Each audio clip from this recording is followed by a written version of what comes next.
Hello दोस्तों आज के इस वीडियो में हम पढ़ने वाले हैं प्रक्षेप गति तथा प्रक्षेप गति से संबंधित प्रमुख सूत्रों को भी इस वीडियो में देखा जाएगा।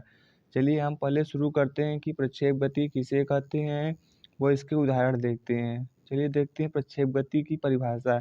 कहा गया है जब किसी वस्तु को क्षैतिज से किसी कोण पर फेंका जाता है तो वस्तु ऊर्ध्वाधर तल में एक वक्र पथ पर गति करती है। इस प्रकार की जो गति होती है इस गति को प्रक्षेप गति कहते हैं तथा कण का यह पथ प्रक्षेप पथ कहलाता है। क्या कहा गया इस परिभाषा में, जब किसी वस्तु को हम क्षैतिज से अर्थात इसमें समझिए, जब किसी वस्तु को क्षैतिज से अर्थात ये हमारा होता है क्षैतिज से किसी कोण पर, जब किसी कोण पर, ये हमारा किसी कोण हो गया, जब किसी कोण पर ऊर्ध्वाधर दिशा में फेंकी जाती है तो वस्तु कैसी गति करती है, वक्र पथ में गति करती है। तो इस प्रकार की जो गति होती है इस गति को प्रक्षेप गति कहते हैं तथा कण का यह जो पथ होता है उस पथ को प्रक्षेप पथ कहा जाता है। चलिए देखते हैं कुछ इसके उदाहरण दैनिक जीवन के देखे होंगे। छक्का मारने पर जो बॉल की गति होती है वह प्रक्षेप गति कहलाती है।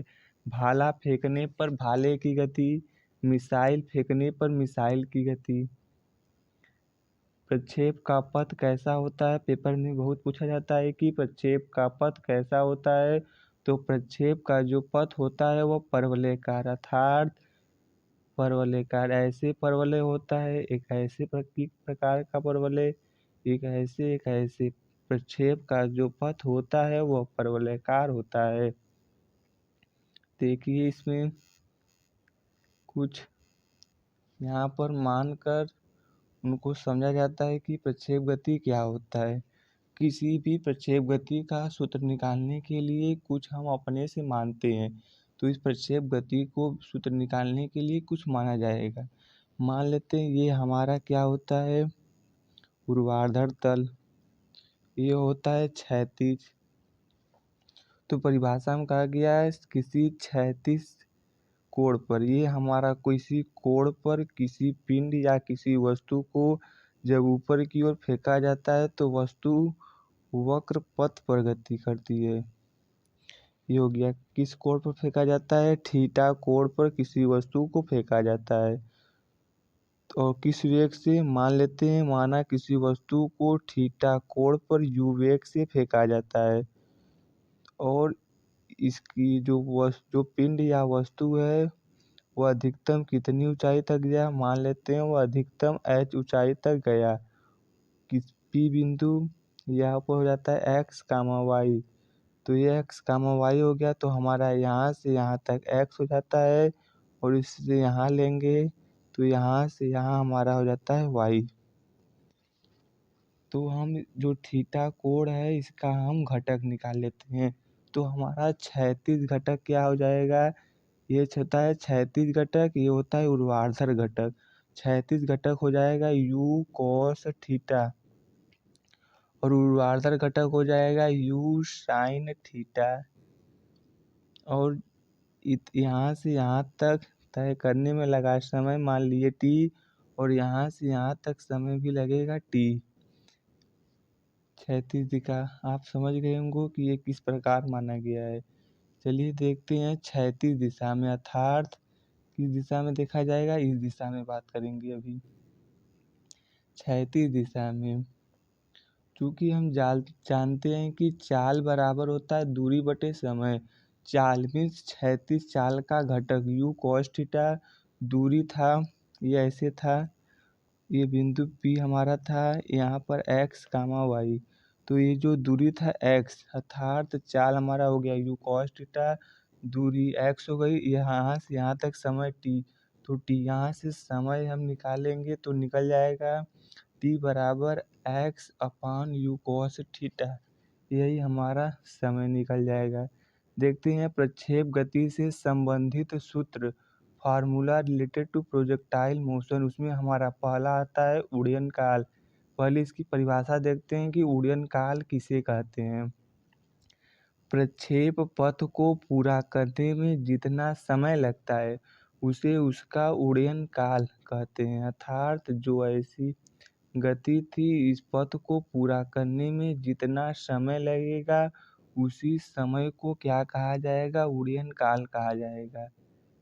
इसमें देखते हैं उड़्यन काल। अब उड़्यन काल देखा जाएगा क्षैतिज दिशा में। ऊर्ध्वाधर दिशा का घटक था u sin थीटा तथा क्षैतिज दिशा का घटक था u cos थीटा।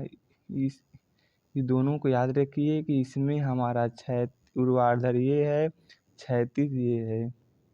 चलिए इसमें हम उड़्यन काल को सिद्ध करते हैं। ऊर्ध्वाधर दिशा की बात हो रही है तो गति के पहले समीकरण से। गति का पहला समीकरण क्या होता है? v बराबर u प्लस ए टी। क्या होता है? v बराबर u प्लस ए टी। जब कोई वस्तु ऊपर की गति करती है तो v इक्वल टू 0, जो u अर्थात इसका ऊर्ध्वाधर घटक हो जाएगा u sin थीटा। a जब कोई वस्तु ऊपर गति करती है तो a equal to minus g t. जब जी टी को इस बगल लेके आएंगे तो जी टी बराबर u sin थीटा। तो यहाँ से t equal to u sin theta by g. हमारा उड़्यन काल क्या होता है? उड़्यन काल t इक्वल टू होता है 2t।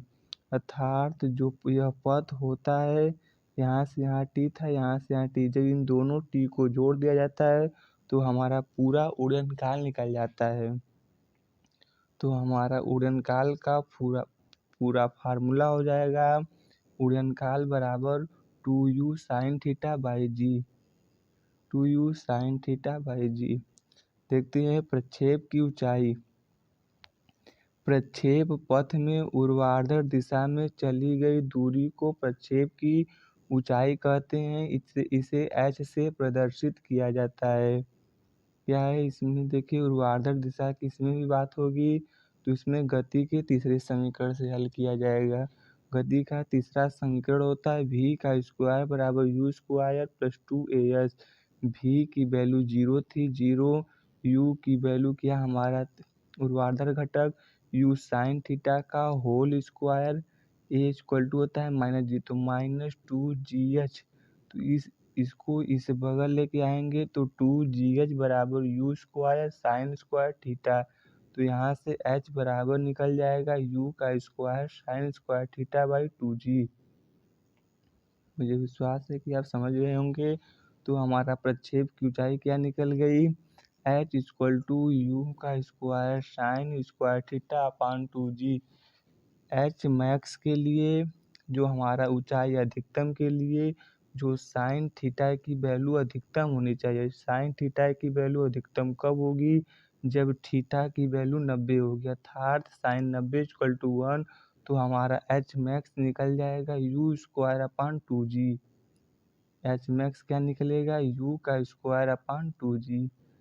चलिए देखते हैं प्रक्षेप का परास। प्रक्षेप गति में क्षैतिज दिशा में चली गई दूरी को प्रक्षेप का परास कहते हैं। इसे r से प्रदर्शित किया जाता है। क्या होता है? प्रक्षेप गति में क्षैतिज दिशा में, अर्थात क्षैतिज दिशा में जो दूरी होती है उसी दूरी को कहा जाता है प्रक्षेप का परास। इसे r से व्यक्त किया जाता है। इसको व्यक्त करने के लिए चूंकि क्षैतिज वेग बराबर होता है दूरी बटे समय। दूरी निकालने के लिए समय का गुणा हो जाता है, तो क्षैतिज दूरी बराबर क्षैतिज वेग गुणे समय। दूरी था हमारा r, क्षैतिज वेग अर्थात क्षैतिज घटक u cos थीटा, समय अभी निकाले उड़्यन काल 2u sin थीटा बाई जी। जब इसका गुणा हो जाएगा तो r बराबर 2u square sine theta into cos theta by g. क्योंकि फार्मूला जानते हैं साइन 2 थीटा बराबर होता है 2 sign theta into cos theta होता है। क्या है? 2 sign theta into cos theta, ये हमारा हो जाएगा साइन 2 थीटा। तो यहाँ से हमारा पूरा फार्मूला निकल जाएगा प्रक्षेप का परास। r बराबर u का स्क्वायर साइन 2 थीटा अपान जी। r मैक्स के लिए अर्थात यह मैक्स कब होगा? जब साइन 2 थीटा की वैल्यू 1 हो, अर्थात 2 थीटा की वैल्यू 90 अंक तो थीटा की वैल्यू 45 डिग्री पर जो आर मैक्स अधिकतम होगा। तो इसके लिए जब यहाँ पर 1 रखा जाएगा तो निकल जाएगा आर मैक्स बराबर यू का स्क्वायर अपन जी। हाँ, चलिए देख लेते हैं हमने क्या क्या बताया आपको। मैंने आपको बता दिया प्रक्षेप गति किसे कहते हैं।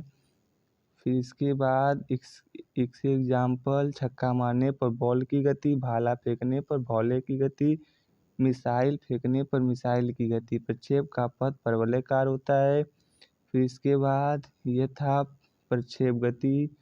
फिर क्षैतिज दिशा में हम इसकी समय निकाल लिए, प्रक्षेप गति से संबंधित सूत्र। इसके बाद हमने देखा उड़यन काल क्या होता है। फिर उड़यन काल को किस प्रकार सिद्ध किया जाता है, प्रक्षेप की ऊंचाई जाना तथा इसकी परिभाषा। फिर इसकी ऊंचाई को किस प्रकार सिद्ध किया जाता है। फिर इसके बाद देखा मैंने प्रक्षेप का परास, इसकी परिभाषा जाना। परिभाषा जानने के बाद इसकी प्रूविंग देख लिए। चलिए इस वीडियो में इतना ही। यदि आपको पसंद आया हो तो वीडियो को लाइक करिएगा, चैनल को सब्सक्राइब करिएगा। धन्यवाद। मिलते हैं नेक्स्ट वीडियो में।